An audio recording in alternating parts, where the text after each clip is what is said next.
नमस्कार मित्रांनो, स्वागत आहे तुमचं लाईव्ह अपडेट्स या यूट्यूब चॅनलवर. तर आज आपण छत्रपती संभाजी महाराज यांच्या जीवनाबद्दल काही माहिती जाणून घेणार आहोत. आपण व्हिडिओला कुठेही स्किप न करता शेवटपर्यंत व्हिडिओ पाहायचा आहे, ऐकायचा आहे. आणि या व्हिडिओमध्ये तुम्हाला जी काही माहिती मिळेल ती तुम्हाला तुमच्या मित्रांसोबत, नातेवाईकांसोबत शेअर करायची आहे. तर या व्हिडिओमध्ये आपण छत्रपती संभाजी महाराज यांच्याविषयी जी माहिती घेणार ती आपल्याला जीवनात कुठे ना कुठे उपयोगी येईल. स्वराज्यरक्षक धर्मवीर छत्रपती संभाजी महाराजांची संपूर्ण कारकीर्द तेजोमय होती. अगदी लहान असल्यापासून त्यांच्यावर अनेक संकटे आली. त्या संकटावर पाय रोवून उभे न राहता संभाजी महाराजांनी समर्थपणे झेपही घेतली. छत्रपती शिवाजी महाराजांनंतर स्वराज्याची धुरा सक्षमपणे आपल्या हातात घेऊन संपूर्ण हिंदुस्थानाला तोंडात बोट घालायला लावणारा प्रचंड पराक्रम संभाजी महाराजांनी केला. छत्रपती शिवाजी महाराजांबरोबर किंवा त्यांच्यानंतरही अनेक मोहिमा संभाजीराजांनी यशस्वीपणे राबवल्या. कोणत्याही मोहिमेत त्यांना कधीच अपयश आले नाही. छत्रपती संभाजी महाराजांना टक्कर देईन असा योद्धा तत्कालीन हिंदुस्थानात नव्हता. संभाजीराजे हे असामान्य व्यक्तिमत्व होते. अचाट धैर्य, अजोड पराक्रम, असामान्य शौर्य, प्रयत्नांची पराकाष्ठा, अनेक भाषांवर प्रभुत्व, संस्कृत पंडित, धर्माभिमानी, व्यासंगी, आदर्श महावीर, समाजकारण, राजकारण, अर्थकारण, धर्मकारण, अनेक क्षेत्रात आपले निर्विवाद वर्चस्व गाजवणाऱ्या छत्रपती संभाजी महाराजांबद्दल काही गोष्टी आपल्याला माहिती असायलाच हव्यात. अशा आहेत, जाणून घेऊयात. सर्वप्रथम आपण संभाजीराजांचे बालपण जाणून घेऊयात. संभाजीराजांचा जन्म 14 मे 1657 रोजी किल्ले पुरंदर येथे झाला. युग पुरुष छत्रपती शिवाजी महाराजांचा पुत्ररत्न झाले. शिवाजी महाराजांचे संभाजीराजांवर अपार प्रेम होते. नशिबाने दशतावर संभाजी महाराजांनी अगदी लहानापासूनच भोगले. संभाजीराजे 2 वर्षाचे असताना सईबाईंचे अकाली निधन झाले. त्यानंतर त्यांचा सांभाळ राजमाता जिजाऊंनी केला. केशव भट्ट आणि उमाजी पंडित यांनी संभाजीराजांना उत्तम शिक्षण दिले. सुरुवातीच्या काळात त्यांची सावत्र आई सोयराबाई यांनीही त्यांच्यावर खूप माया केली. अनेक ऐतिहासिक नोंदींप्रमाणे संभाजीराजे अत्यंत देखणे आणि शूर होते.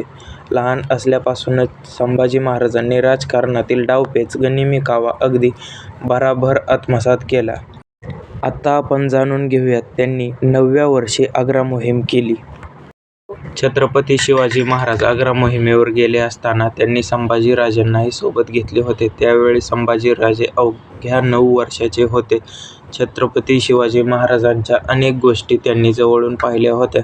शिवाजी महाराज आग्र्याहून सुटल्यानंतर त्यांनी संभाजी महाराजांना मथुरेत ठेवले होते. संभाजीराजांवर सुरक्षित स्वराज्यात आणण्यासाठी छत्रपती संभाजीराजांचे निधन झाल्याची अफवा महाराजांनी पसरवून दिली. त्यानंतर 20 नोव्हेंबर 1666 रोजी अगदी सुखरूपपणे ते पुन्हा रायगडास पोचले. आग्र्याहून रायगडावर पुन्हा परत येताना संभाजीराजांनी केलेल्या बुद्धिचातुर्याच्या अनेक कथा प्रसिद्ध आहेत. त्यानंतर 14व्या वर्षी बुधभूषण छत्रपती संभाजी महाराजांनी दिलेल्या काही दानपत्रावरून त्यांच्या संस्कृत ज्ञानाविषयी माहिती मिळते. संभाजीराजांनी वयाच्या अवघ्या 14व्या वर्षी बुधभूषण हा ग्रंथ लिहिला. 3 भागातील बुधभूषण या ग्रंथात काव्यालंकार, शास्त्रे, संगीत, पुराणे, धनुर्विद्या यांचा अभ्यास केल्याचा उल्लेख आहे. तसेच राजा आणि त्यांचे गुण, राजाचे मदतनीस, राजांचे सल्लागार, राजांची कर्तव्य, राजसभा, मुख्य प्राधान्य, राजपुत्र, त्यांचे शिक्षण आणि त्यांची कर्तव्य, दुर्ग, सैन्य, हेर, नौकर वगैरेंची माहिती दिली आहे. याशिवाय गागाभट्टांकडून नीतिपार समय नय हा ग्रंथ संभाजीराजांनी लिहून घेतला. धर्म कल्पलता हा धर्मशास्त्रावरील ग्रंथ केशव पंडितांनी संभाजीराजांसाठी लिहिला. युद्धकलेतील नैपुण्याबद्दल ऑबे कॅरे या परकीय लेखकाने संभाजी महाराजांच्या प्रशंसा केली आहे. यावरून संभाजी महाराजांच्या अफाट बुद्धी, ज्ञान, अनेक भाषांवरील प्रादुर्भाव, धर्माभिनय याचा अंदाज लावता येऊ शकतो. त्यानंतर कुशल संघटक छत्रपती संभाजी महाराज हे राज्यकारभारातही अत्यंत निपुण होते.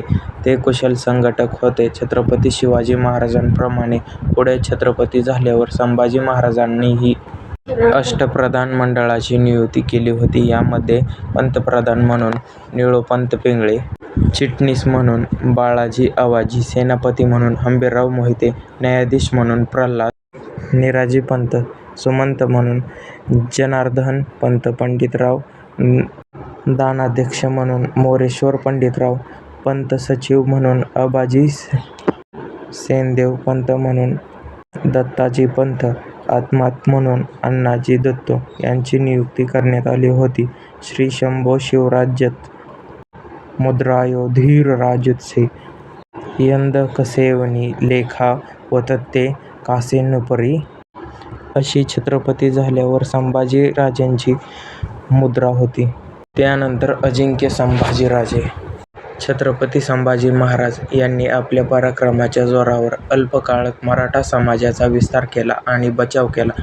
मराठा साम्राज्याच्या 15 पट असणाऱ्या मुघल साम्राज्याशी संभाजी महाराजांनी एकहाती लढा दिला. संभाजी महाराजांनी गनिमी कावा पुरेपूर वापरत औरंगजेबाला पुरतेजेरीस आणले होते. संभाजीराजेंनी आपल्या कार्यकाळात एकूण 120 युद्धे लढली. महत्त्वाचे म्हणजे संभाजी महाराजांनी 120 पैकी एकही लढाईत अपयश आले नाही. असा पराक्रम करणारे छत्रपती संभाजी महाराज हे एकमेव योद्धा होते. संभाजी राजांना टक्कर देणारा योद्धा तत्कालीन हिंदुस्थानात नव्हता. त्यानंतर बुऱ्हाणपूर आणि रामशेज.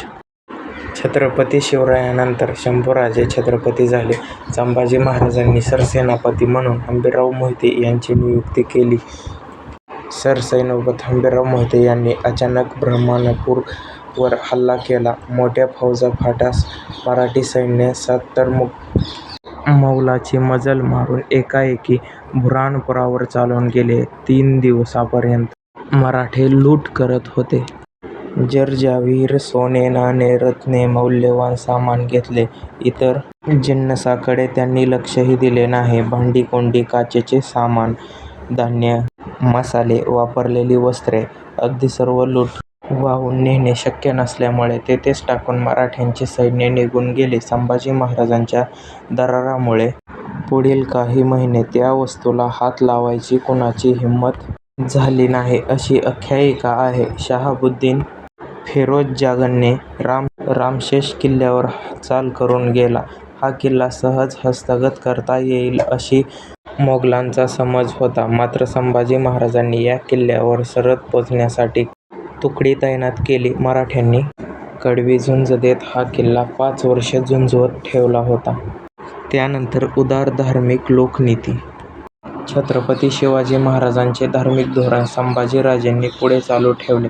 अनेक देवस्थाने, मठ, सत्पुरुष यांना वार्षिक नेमणुका पूर्ववत करून दिल्या. संभाजी महाराजांनी संत तुकारामांचा मुलगा महादोबा यास वर-शासन दिले. तसेच मौनी गोसावी, गनिमराव, वासुदेव गोसावी, कराडचे वेदशास्त्री नरसी भट, शेष भट, मुंजेमणी, कांदळगावचे अनंत भट, महादेव भट, महाबळेश्वरचे वेदमूर्ती राम भट, कराडचे शिवभट, नीलकंठ भट, अग्निहोत्री, पावसाचे हरिभट्ट, पटवर्धन, रामचंद्र केशव भट्ट, पंडित निंब येथील सदानंद मठाचे अनंतगिरी गोसावी यांना सढळ हस्ते मदत केली.